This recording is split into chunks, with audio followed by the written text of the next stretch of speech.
You found it. Not bad, huh? Quiet, hidden, useful. I've spent a lot of nights here watching the city move. No, you're not like the others. You speak like you know where all this is going. Especially because of that. Come, have a meal and rest a little. Night will fall soon.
Hey, someone's coming.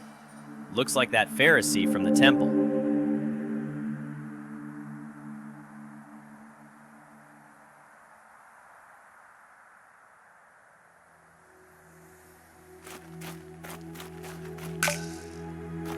Rabbi, we know that you are a teacher come from God. For no one can do these signs that you do unless God is with him.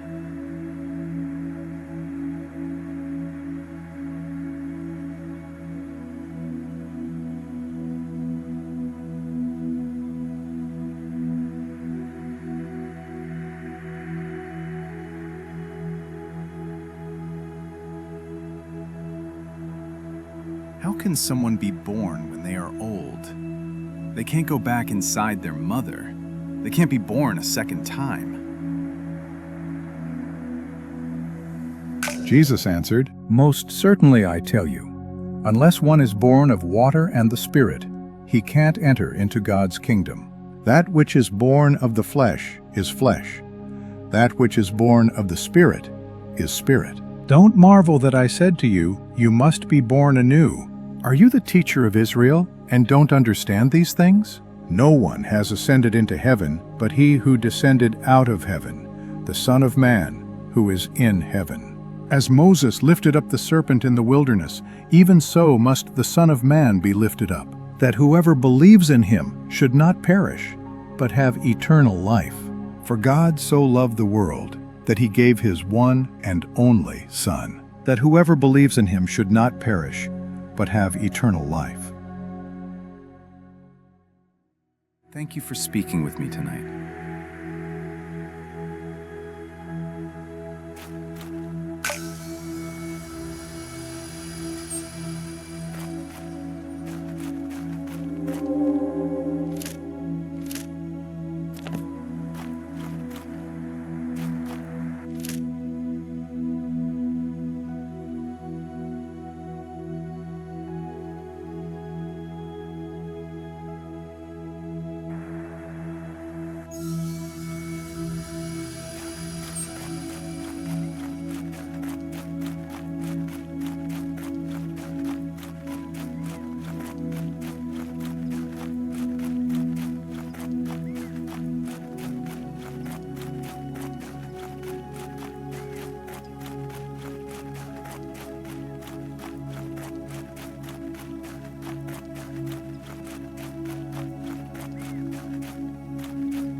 Jesus approached Simon's hideout. Clubs lay abandoned on the ground, blood was spilled, and anger hung in the air. He saw the wounded. Don't come near him. He brings us taxes and lashes. Love won't drive Rome from our land. Why are you helping me?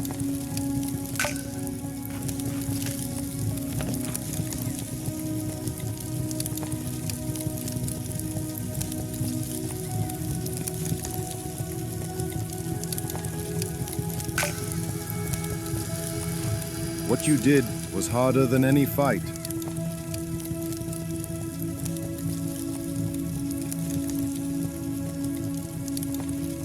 If this is what your kingdom looks like, then lead me. Simon sheathed his blade. Instead of anger, he carried peace with him. We walk in his way.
Oh, welcome. What brings you here? How do you know my name? Rabbi, I remember. Though during your extraordinary baptism, we didn't have the chance to get acquainted. I've heard what you did in Cana, Lord. Word reached even John. He spoke of you publicly, setting out on a new path. Wonderful! We have found the one Moses wrote about in the law, and the prophets also wrote of. Jesus, the son of Joseph from Nazareth. Can anything good come out of Nazareth? Come and see.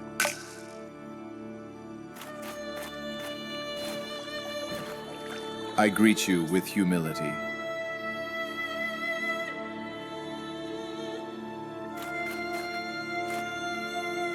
Shalom. Shalom.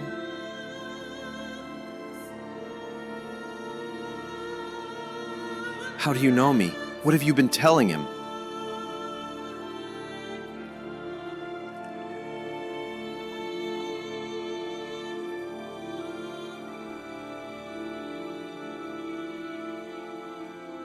Uh-huh. But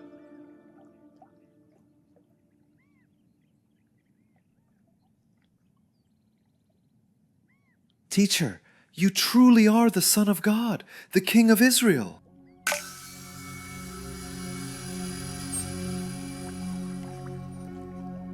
And thus Jesus called 2 more apostles, Philip, ever ready to bear witness to others with his feet firmly on the ground, and Bartholomew,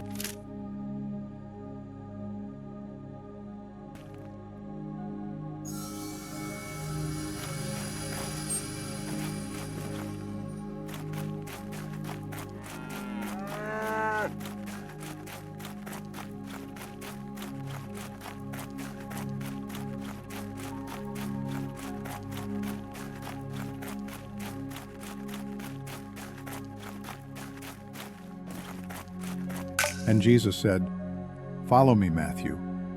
Matthew answered, Me? You want me to follow you? and again Jesus said, "Yes, Matthew, son of Alphaeus, you." What are you doing? Have you lost your mind? Let me go. You have money. Quintus protects you. No Jew lives as good as you. You are going to throw it all away? Yes.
So am I. Perhaps I could go home now and prepare dinner for you and your followers. You will regret this, Matthew.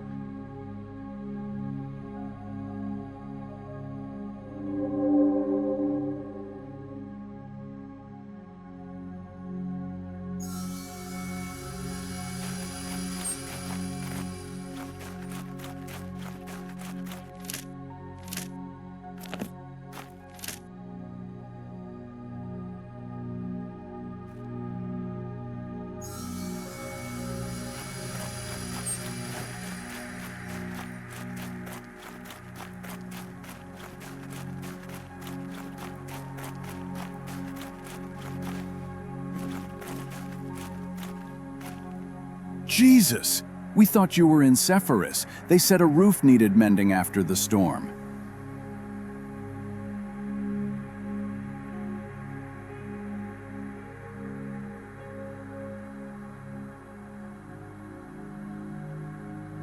The stone is true, but wants half a finger's breadth to the left. And the mortar cries for water. You always strike the heart of a matter.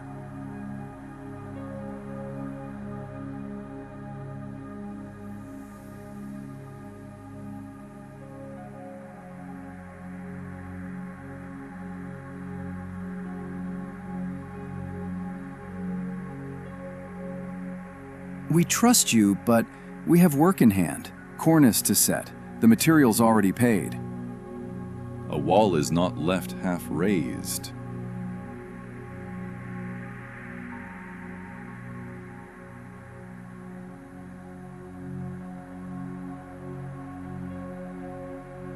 You will help?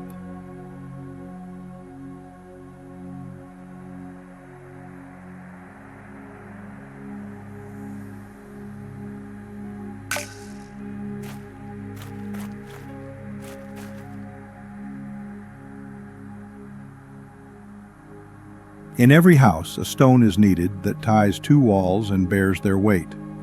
In the Father's house, that stone is grace. And he who accepts ascending does not flee the burden, he bears it with joy, knowing the walls shall not fall.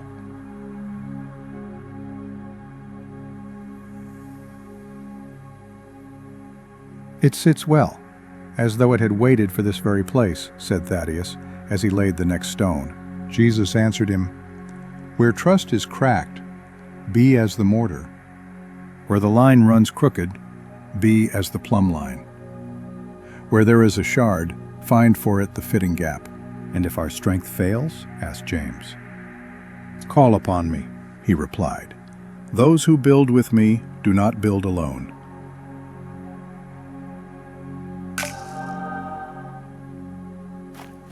straight, true, perhaps even fair to behold. We will finish the cornice and make the place clean. Then we will meet you. I'll take my trowel. It may serve with living stones.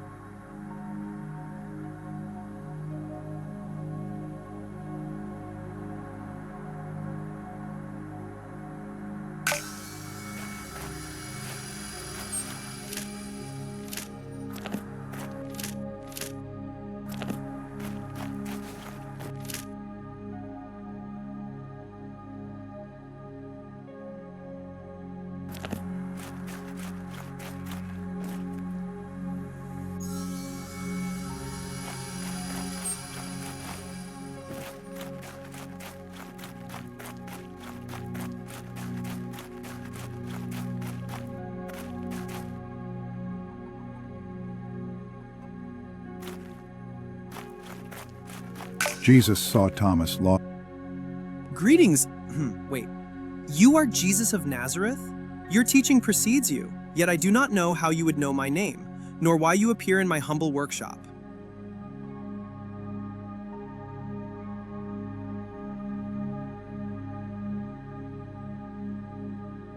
As I said, word of your wonders and sayings reaches me, but my mind needs more than tales. Am I now to trust in what I cannot touch or grasp with reason?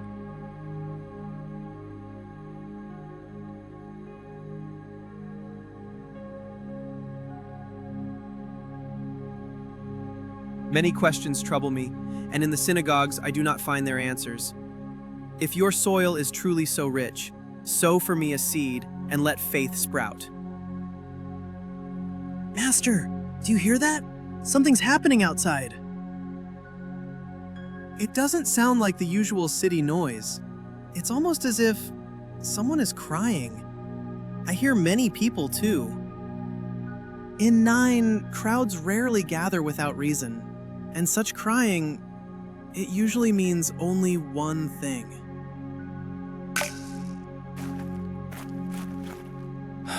Let them pass. Don't stop the procession. Death came too soon. My ears don't deceive me. It really is a procession, carrying the son of that woman who walks first. She's alone. I don't see her husband, or anyone guiding her. He was her only son. She has no one left. What do we do, Master? I have no one left. There is no one left to call me by name. She's alone. Completely alone. First, I lost my husband. And now my beloved son.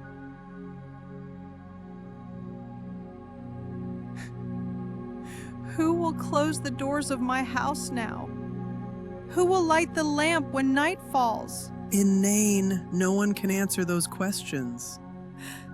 My son, you always said you'd be home before nightfall.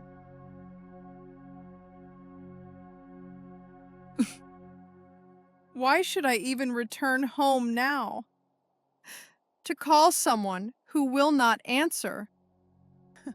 Lord, if you have mercy, look upon me.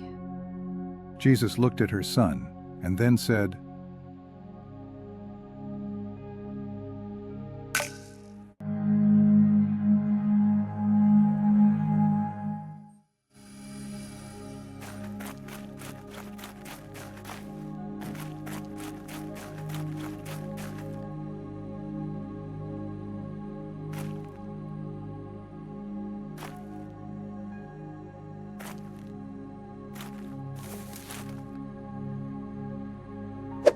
Kindness is refusing to mirror the malice of others.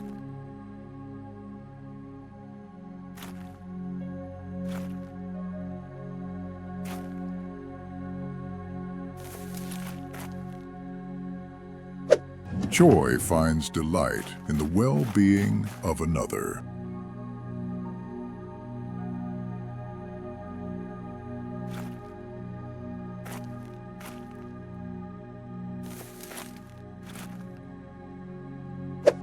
Peace does not flee from conflict. It brings reconciliation.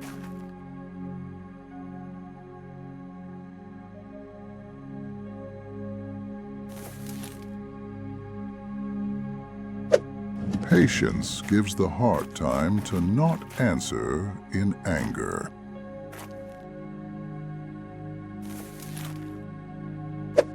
Gentleness extinguishes the fire of wrath without losing its strength.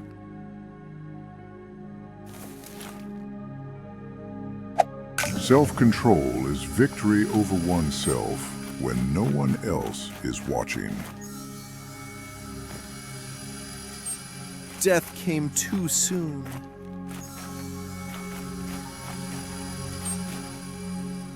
Death came too soon.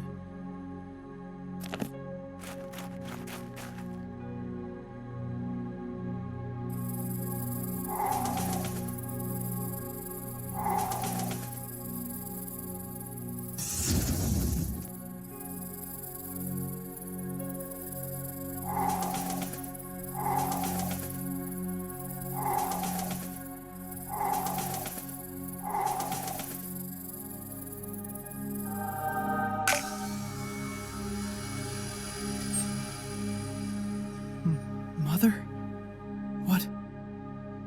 What happened? My son. My son. Do you hear me? Do you hear? I saw a shadow, and now I feel the warmth of your hand. 2 processions met at the gate, one of life, one of death. A single tear of a mother halted the march. One word from the Lord turned its course. Compassion sees first, before anyone even asks.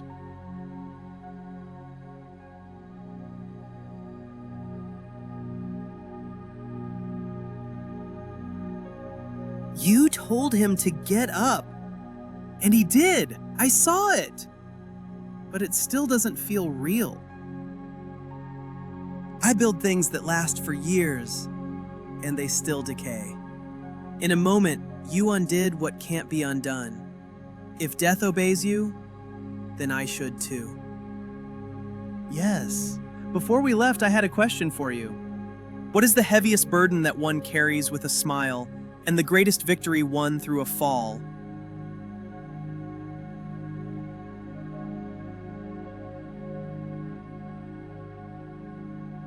And now tell me, what is the temple that has neither walls nor altars and is everlasting?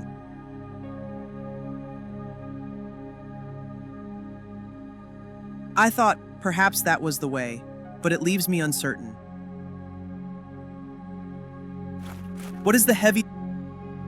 And now... Last question. What makes a person see what is not before his eyes and understand what he does not hear with his ears?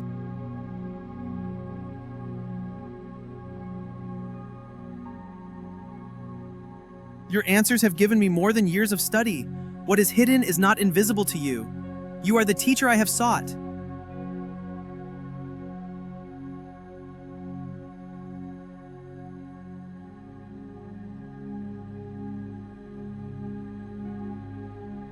Lead me. Thomas's mind, until then full of questions, found its first answers, and his heart, its teacher.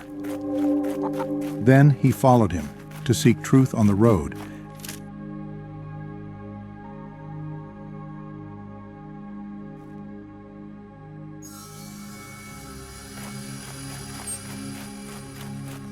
I heard there's a new rabbi.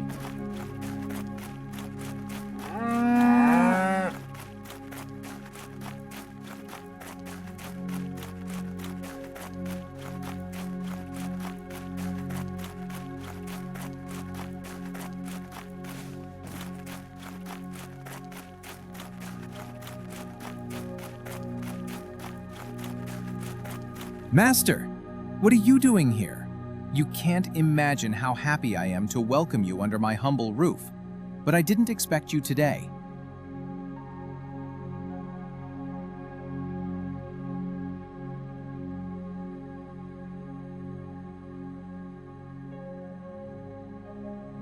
true. Then tell me, what brings you here?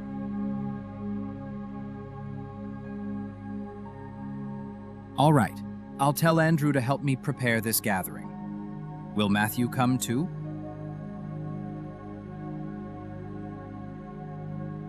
Fine, but James and John may grumble about Matthew's presence, and Simon the Zealot looks at him as if he could pierce him with his eyes.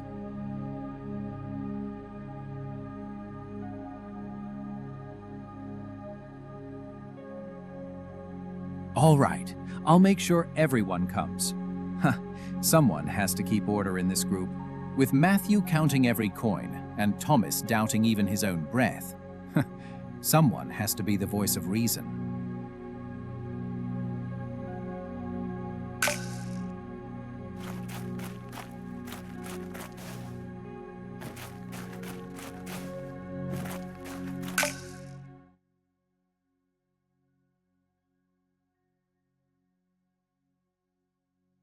Jesus knelt in silence, praying words known only to him and the Father.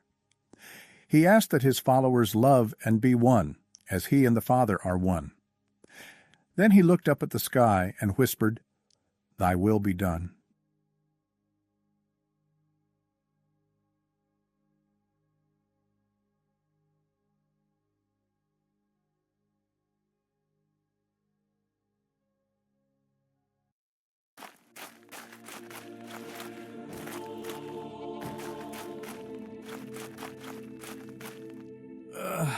Well, it seems I managed to gather us all.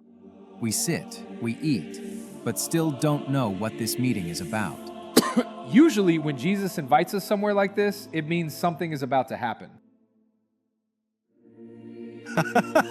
Or that one of us is about to receive another lesson in humility. This time it's not me. At least, not that I know of. It's probably about money.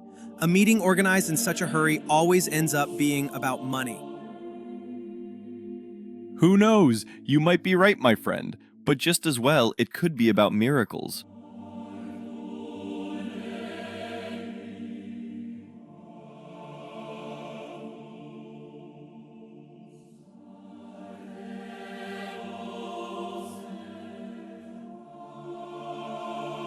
Well, it wasn't easy, but we're here.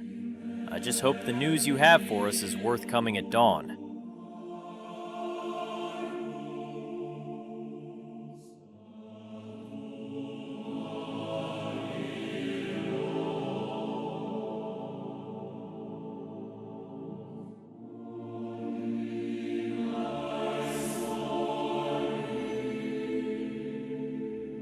But how, Master? Us? You mean we should go alone?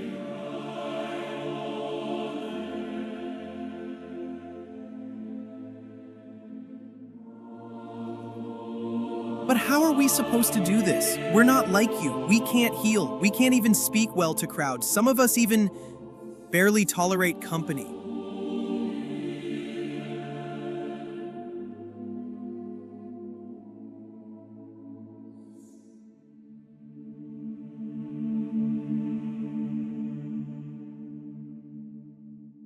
If we're to go somewhere, we must know where. The world is full of dangers. Romans, Pharisees, pagans, and fishermen without any experience in preaching.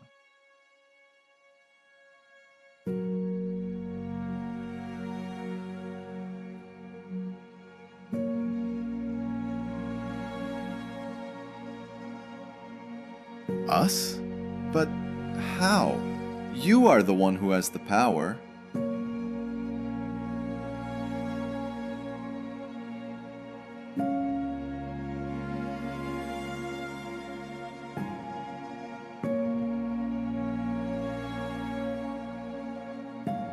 So, we are to be your disciples.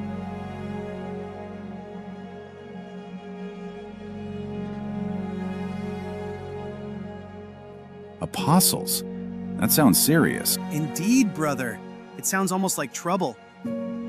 All right, but can you tell us what exactly we are to do, Master?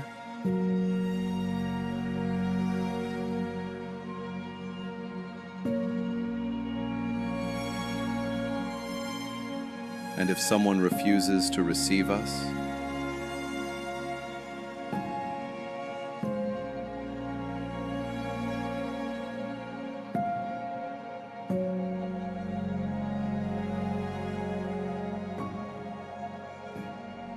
But Master, how will we decide who should go where?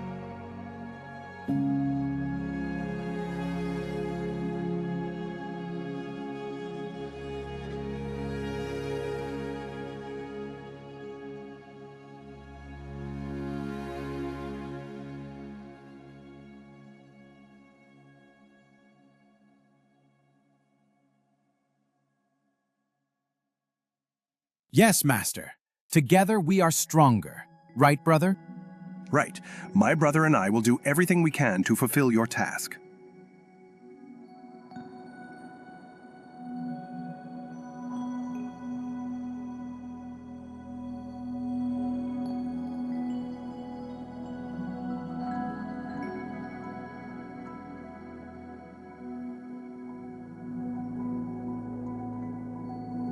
We'll go, Master. I'll tell them that the word knows their names, and that they are not just the weight of the nets. And I will lift those afraid to cast aside their old nets. A fire will burn within them, not to destroy, but to guide.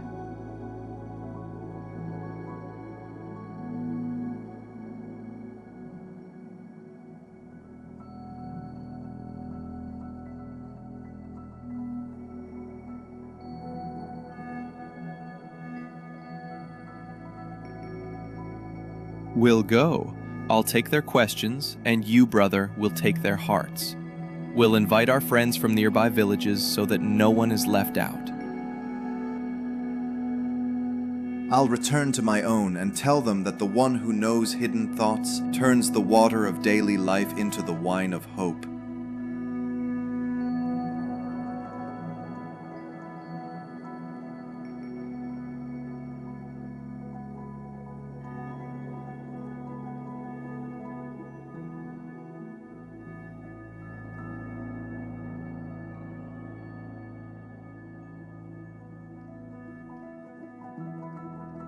I will go, Lord. I'll start with my own house, invite tax collectors and those others avoid. I want mercy to be the first sign they see. I'll gather the testimonies of the healed and answer questions clearly and simply. If words alone are not enough, I'll ask them to do some good.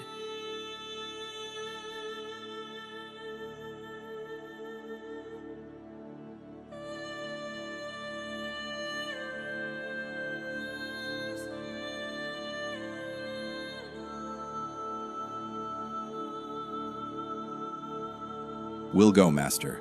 I'll set days for prayer and teaching, and keep records of alms so that no one is forgotten. I'll listen long and speak briefly. I'll speak with those who live in fear of people's opinions. If a conflict arises, I'll sit with both sides until we find the path to peace.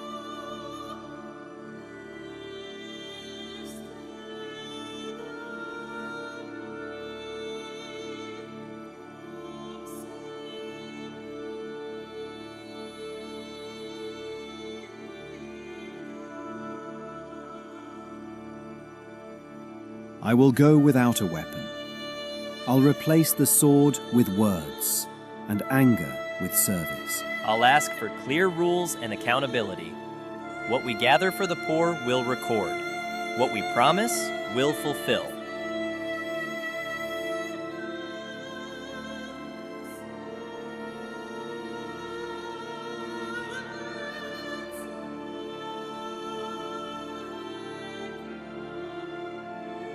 Lord, before we leave, I just want to be sure. Why did you choose us?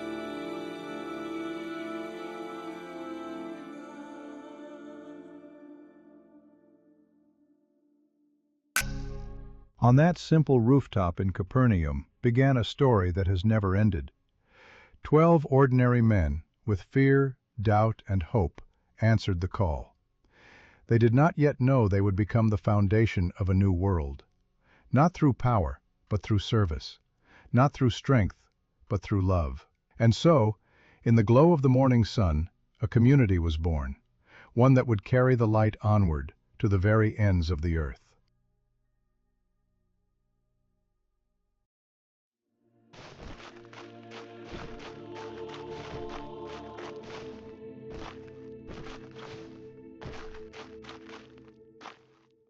He speaks with such authority, yet he learned among the poor.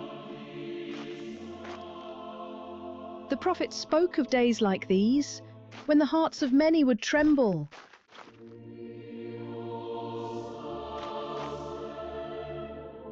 Even the wind seemed to pause when he prayed.